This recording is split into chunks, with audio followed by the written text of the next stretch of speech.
Good morning friends, ಜೈ ಶ್ರೀರಾಮ್. ಅಂಗಡಿದೆಲ್ಲ ಕೆಲಸ ಮುಗಿಸ್ಕೊಂಡು ನಮ್ಮ ಫ್ರೆಂಡ್ ಫೋನ್ ಮಾಡಿ ದಬಾ ಸಂಜೆ ಪೂಜೆಗೆ ಸಾಮಾನು ತಗೋಣ ಅಂತ. ಅದಕ್ಕೆ ಅವ್ರ ಮನೆಗೆ ಹೋಗಿ ಗಾಡಿ ಎತ್ಕೊಂಡು ಹಂಗೆ ಓಡೋಣ ಅಂತ ಹೊರಟೆ. ನಮ್ಮ ಫ್ರೆಂಡ್ ಮನೆಗೆ ಬಂದು ಗಾಡಿ ಎತ್ಕೊಂಡು ಹಂಗೆ ಮಾರ್ಕೆಟಿಗೆ ಬಂದ್ವಿ.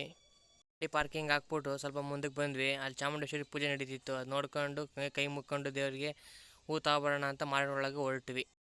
ದೇವ್ರ ಫೋಟೋಗೆ ಒಂದು ಹಾರ ತಗೋಬೇಕಿತ್ತು. ಹಾರ ತಗೊಂಡು ಹಂಗೆ ಸಾಮಂತಿಗೆ ಬೇಕು ಅಂದರು. ಸಾಮಂತಿಗೆನೂ ತಗೊಂಡು ಹಂಗೆ ಹೊರಟ್ವಿ ಆಚೆಗೆ. ಎಲ್ಲ ಸಾಮಾನು ಗಾಡಿಗೆ ಹಾಕ್ಕೊಂಡು ಹೊರಟ್ವಿ. ಸಿಟಿನ ಸ್ವಲ್ಪ ದೂರ ಬಂದ್ವಿ. ಅಷ್ಟೊತ್ತಿಗೆ ಶಾಮಿಯಾನದವ್ರದ್ದು ಫೋನ್ ಬಂದಿತ್ತು. ಬೈ ಟೆಂಟ್ ಎಲ್ಲ ಹಾಕ್ಬೇಕು ಅಂತ ಕೇಳಿದ್ರು. ಅಲ್ಲೇ ಅಂಗಡಿ ಪಕ್ಕನೇ ಹಾಕಿರಿ ಅಂತ ಹೇಳಿದ್ದೆ. ಸಿಟಿಯಿಂದ ಬರೋಷ್ಟೊತ್ತಿಗೆ ಶಾಮಿಯಾನದವ್ರು ಶಾಮಿಯಾನ ಹಾಕ್ಬಿಟ್ಟು ಹೋಗಿದ್ರು. ಹಂಗೆ ನಮ್ಮ ಬಿಲ್ಡಿಂಗ್ ಓನರು ಮತ್ತು ನಮ್ಮ ಪಕ್ಕದ ಅಂಗಡಿ ಅಂಕಲ್ ಬಂದಿದ್ದರು. ಅವರು ಸೇರ್ಕೊಂಡು ಡೆಕೋರೇಷನ್ ಮಾಡೋಣ ಅಂತಂದರು. ಅದಕ್ಕೆ ಡೆಕೋರೇಷನ್ ಮಾಡ್ತಾ ನಿಂತಿದ್ವಿ.